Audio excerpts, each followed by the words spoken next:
Well, establishment Democrats are still angry at Democratic presidential candidate Beto O'Rourke for claiming that, hell yes, we're going to take your AR-15s and your AK-47s. Basically return America back to the years from 1994 to about 2005 or 6, I believe, when we had an assault weapons ban, when you couldn't just go out and purchase those kinds of weapons. We had a good solid decade there where mass shootings were rare.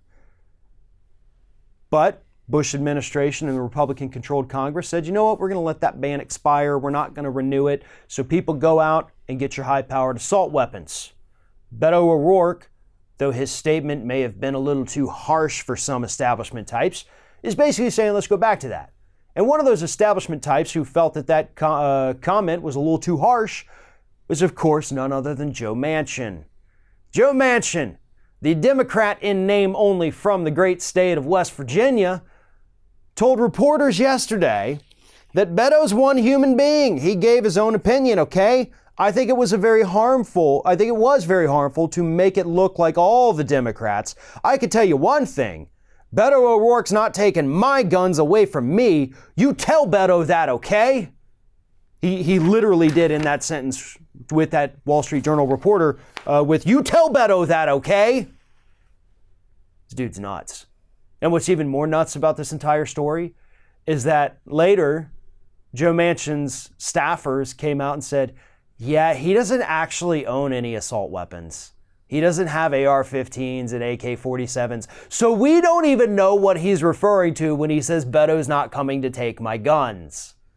So even his own staff had to be like, yeah, sorry, Joe's a little out there. And Joe's also lying to you. So why would Joe Manchin lie about something like this? Because Joe, as I mentioned, is a Democrat in name only. The man is a hardcore conservative, let's be honest about that, voted for Brett Kavanaugh. And he's just trying to pander to his West Virginian base. He thinks that's going to play well, being like, look at me. I own these weapons of war just like you, average citizen who also has no business owning these weapons. Aren't we just two peas in a pod? Shouldn't you vote for me? I'm great, and I'm not going to bow down to Beto O'Rourke. Hell nah. Joe, you don't own these things. Like, this literally wouldn't even affect any part of your life. Nothing changes for you, Joe, if we suddenly ban assault weapons again. Nothing about your daily routine is different. According to your staffers, nothing about your office changes, nothing about your home changes.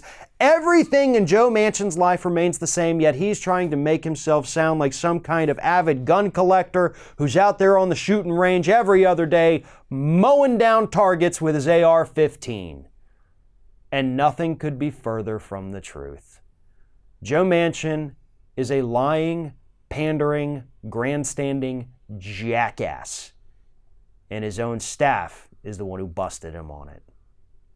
Thanks for watching, everybody. And don't forget, if you like what you see here, like, comment, share, and subscribe to our channel. And now you can also become a member of Ring of Fire and get exclusive early access to certain Ring of Fire videos all throughout the week. Just click on the little join button right below the video.